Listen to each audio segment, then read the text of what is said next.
भारत की भूमि पर कई बड़े बड़े युद्ध हुए जिन्होंने भारत के इतिहास को एक अलग रूप दिया। ऐसा ही एक युद्ध हुआ, हल्दी घाटी का युद्ध।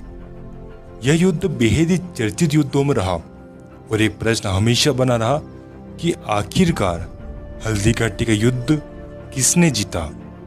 आइए दोस्तों जानते हैं हल्दी घाटी युद्ध के बारे में। हम चलते हैं इतिहास के उसी पुराने दौर में। उस समय कई राजे रजवाड़े थे जिनमें मेवाड़ एक प्रमुख रजवाड़े के रूप में विख्यात था। मेवाड़ और मुगल सत्ता के बीच संघर्षों का लंबा इतिहास रहा है। मुगल शासक बाबर के विरुद्ध राणा सांगा ने युद्ध किया। बाबर के बाद उसके पोते अकबर ने चित्तौड़ पर आक्रमण किया और चित्तौड़ पर मुगल झंडा फहराया। उस समय उदय सिंह चित्तौड़ के शासक थे। जब वे चित्तौड़ गवा बैठे तो वे उदयपुर में आकर बसे, जो कि एक पहाड़ी इलाका था। उदयपुर भीलों की वीरता से जाना जाता था। उदय सिंह ने उदयपुर में शासन स्थापित किया। यहीं पर महाराणा प्रताप पले बढ़े। महाराणा प्रताप की माता का नाम जयवंता बाई और पिता उदय सिंह थे। महाराणा प्रताप भील राजकुमारों के साथ खेलते कूदते और युद्ध कला सीखते। क्योंकि महाराणा प्रताप भीलों की देख रेख में पले बड़े थे, इसलिए भीलों ने महाराणा प्रताप को कीका नाम दिया, क्योंकि भील अपने बच्चे को कीका कहकर ही पुकारते थे। महाराणा प्रताप के पिता उदय सिंह ने अपने छोटे बेटे जगमल को गद्दी सौंप दी थी, लेकिन जगमल सिंह ने अपने घमंडवश जनता पर अत्याचार करना शुरू कर दिया। जगमल में डरपोक और भोगी विलासी था, यहाँ तक कि उसने महाराणा प्रताप का भी अपमान किया। उदय सिंह के बाद मेवाड़ के समस्त सरदारों ने एकत्र होकर महाराणा प्रताप को मेवाड़ का राणा चुनने का निर्णय लिया। आखिरकार वह दिन आया जिस दिन मेवाड़ को एक नया राणा मिलने वाला था। मेवाड़ के महाराणा प्रताप का राज्याभिषेक हुआ। महाराणा प्रताप का राज्याभिषेक तो हुआ, लेकिन उनके ही परिवार के सदस्य जगमल और शक्ति सिंह नाखुश थे। मेवाड़ अरावली पर्वतमाला से घिरा हुआ क्षेत्र रहा और इस अरावली पर्वतमाला में प्रमुख रूप से भील जनजाति का निवास रहा। उस दौरान देश के अधिकांश क्षेत्रों में मुगल शासक अकबर का दबदबा था। अकबर ने कई शासकों के साथ संधियां और युद्ध करके अपने शासन का विस्तार किया और इसी तरह से अकबर ने मेवाड़ को भी जीतने की योजना बनाई। अकबर ने पहले महाराणा प्रताप को संधि पत्र भिजवाए कि महाराणा प्रताप अन्य शासकों की तरह मुगलों से संधि कर ले। मुगलों के साथ सबसे पहले आमेर के राजा मान सिंह जा मिला। यह वही मान सिंह था जो अकबर के प्रमुख सेनापति बना, लेकिन अकबर की संधि महाराणा प्रताप को मंजूर नहीं थी। भला स्वाभिमानी महाराणा कैसे मुगल संधि स्वीकार कर ले। ऐसा नहीं था कि महाराणा प्रताप को केवल अकबर का ही सामना करना था, उन्हें अपने परिवार और रिश्तेदारों का भी सामना करना था। दरअसल मेवाड़ की सत्ता महाराणा के भाई जगमल को भी चाहिए थी, लेकिन जगमल मेवाड़ का शासक नहीं बन पाया। अकबर ने मेवाड़ की आपसी फुट का फायदा उठाया और जगमल को अपने पक्ष में कर लिया।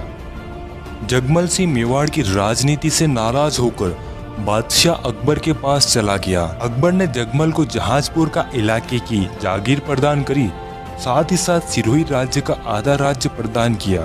दरअसल जिस समय महाराणा प्रताप ने मेवाड़ की गद्दी संभाली, उस समय मेवाड़ राजपूतानी साम्राज्य बेहद नाजुक दौर से गुजर रहा था। अकबर की क्रूरता के आगे राजपूतानी के कई नरेशों ने अपने सर झुका लिए थे। कई वीर प्रतापी राजवंशों के उत्तराधिकारियों ने अपनी कुल मर्यादा का सम्मान भुलाकर मुगलिया वंश से वैवाहिक संबंध स्थापित कर लिए थे। कुछ स्वाभिमानी राजघराने के साथ ही महाराणा प्रताप भी अपने पूर्वजों की मर्यादा की रक्षा हेतु अटल थे। महाराणा प्रताप के भाई शक्ति सिंह भी मुगलों के साथ जा मिला। इतना ही नहीं, मारवाड़ के शासक जो कभी खुद की आन बान और शान का हवाला देते थे, अब मुगलों के सामने वे भी झुक गए। कहा जाए तो कुछ शासक अपने राज्य के स्वार्थ के चलते और कुछ अपने पारिवारिक कलह के कारण अकबर के साथ जा मिले। अब महाराणा प्रताप अकेले पड़ गए। ऐसे समय में वे और उनके कुछ विश्वास पात्र योद्धा ही बचे थे जिन्होंने अकबर के सामने शीश नहीं झुकाया। अब युद्ध होना तो जायज था। अकबर ने मान सिंह के नेतृत्व में 80,000 मुगल सेना को मेवाड़ पर आक्रमण करने के लिए भेजा। महाराणा प्रताप इस बात से भली भांति परिचित थे कि मेवाड़ तक पहुंचने के लिए अरावली की पहाड़ियों को पार करना होगा। महाराणा प्रताप अरावली की दुर्गम पहाड़ियों में रहने वाली भील समुदाय के बीच ही पले बड़े थे। तब उन्होंने अपने बचपन के मित्र भील साथियों की याद आई और वे तुरंत अपने कुछ विश्वास पात्र सैनिकों को लेकर अरावली की दुर्गम पहाड़ियों की तरफ निकल पड़े। वे जिस क्षेत्र की तरफ जा रहे थे उसका नाम भोमट था, जहां भील शासक राणा पुंजा का शासन था। यह क्षेत्र स्वतंत्र था।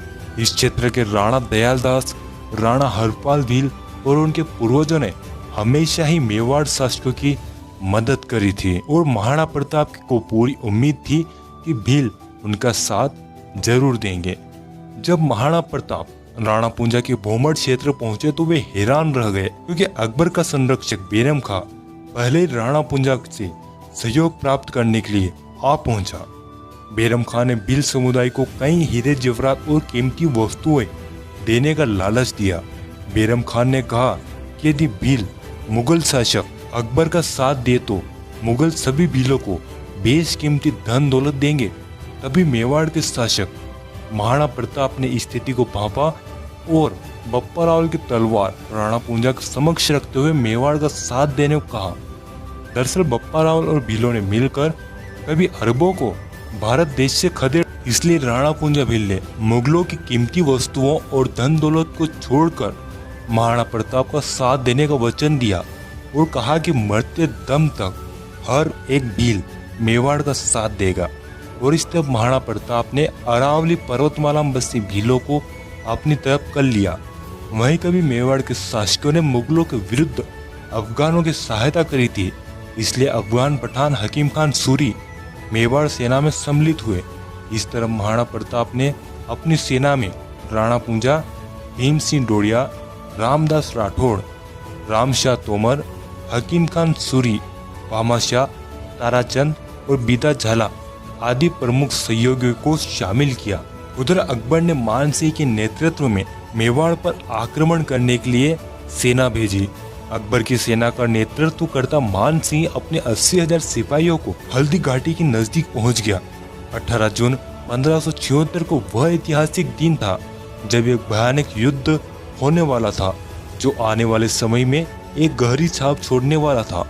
एक बात स्पष्ट कर दें कि जब मुगल सेना ने हल्दी घाटी की तरफ से मेवाड़ की तरफ बढ़ रही थी, उस वक्त हल्दी घाटी में राणा पुंजा के नेतृत्व में भील सेना ने मुगल सेना को कड़ी टक्कर दी। केवल 400 भीलों ने मुगल सेना के 10,000 सिपाहियों को परास्त किया। मुगल सेना के पास विशाल सेना थी। इधर महाराणा प्रताप के नेतृत्व में 20,000 मेवाड़ सैनिक और 400 से ज्यादा भील धनुर्धारी युद्ध के मैदान में उतरे। हल्दी घाटी पतला दर्रा था। 20,000 सिपाहियों के सामने 80,000 सिपाही खड़े थे। मुगल सेना के पास गोला, बारूद और बंदूकें थी। साथ ही साथ मुगलों के पास तोप थी, जिन्हें वे ऊंटों पर लाद कर युद्ध के मैदान में लाए थे। वहीं दूसरी तरफ मेवाड़ सेना एक तो पहले ही संख्या में कम थी और ऊपर से उनके पास हथियारों की कमी थी। लेकिन मेवाड़ी सेना में आत्मविश्वास था। वे कम होकर भी एक एक मेवाड़ी सैनिक 10-10 सिपाहियों के बराबर था। दोनों सेनाओं के मध्य युद्ध शुरू हुआ। दोनों सेनाओं के योद्धा एक दूसरे को मारने को आतुर थे। उनमें से कोई भी पीछे नहीं हटना चाहता था। हर कोई एक दूसरे के खून का प्यासा था। महाराणा प्रताप और बहलोल खान के बीच भयानक युद्ध हुआ। महाराणा प्रताप ने हाथी सरी के बहलोल खान को चीर दिया। महाराणा प्रताप और मान सिंह के बीच भयानक युद्ध हुआ। राणा पुंजा के भीलों ने अपने तीरों से मुगलों की छाती छलनी कर दी। बीदा झाला ने महाराणा प्रताप के लिए अपने प्राण युद्ध में त्यागे। चेतक ने महाराणा की जान बचाई और वह घायल हो गया। इस युद्ध के बाद मेवाड़, चित्तौड़, गोगुंदा, कुंभलगढ़ और उदयपुर पर मुगलों का कब्जा हो गया। सारे राजपूत राजा मुगलों के अधीन हो गए और यदि कोई अधीन नहीं हुआ तो वे थे महाराणा प्रताप। हल्दी घाटी युद्ध के बाद महाराणा प्रताप भीलों के साथ भोमट क्षेत्र में ही रहे, जहां राणा पुंजा भील ने महाराणा प्रताप की हर संभव सहायता करी। ऐसा कहा जाता है कि इस युद्ध के अगले 21 सालों तक महाराणा प्रताप ने भील समुदाय के साथ मिलकर मुगलों के विरुद्ध संघर्ष किया। राणा पुंजा की भील सेना मुगल सेना को लूटने में कोई कसर नहीं छोड़ती थी। कोई भी मुगल यदि भोमर क्षेत्र से होकर गुजरता था तो वह भीलों से बच नहीं सकता था।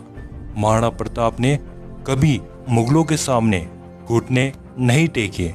प्रताप की वीरता ऐसी थी कि उनके दुश्मन भी उनके युद्ध कौशल के कायर थे। उदारता ऐसी कि दूसरों की मुगल बेगमों को सम्मानपूर्वक उनके पास वापस भेज दिया। इस योद्धा ने साधन सीमित होने पर भी दुश्मनों के सामने सिर नहीं झुकाया। यह दुद्दा भील नामक बालक का नाम लेना बेहद जरूरी है। जब महाराणा प्रताप उनकी पत्नी और उनका नन्हा बालक अरावली की पहाड़ियों में थे, तब दुद्दा नामक नन्हे बालक ने आदम में साहस का परिचय दिया।